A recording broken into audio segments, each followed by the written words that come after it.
working to position her, and this is how he did that.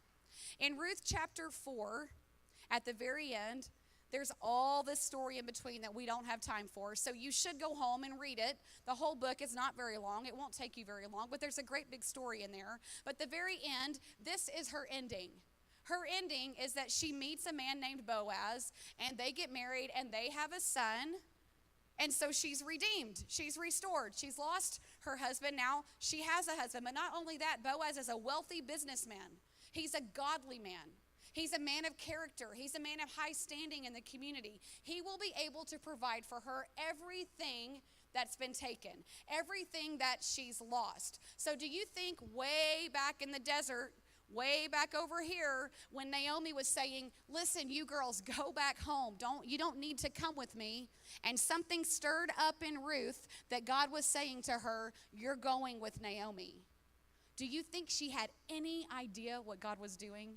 Could she have ever conceived Ephesians 3:20 and 21 results in her life?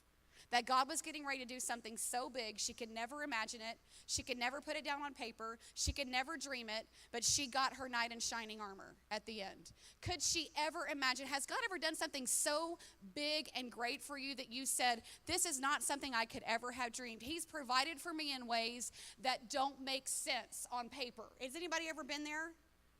You should be telling everyone the testimonies of that in your life.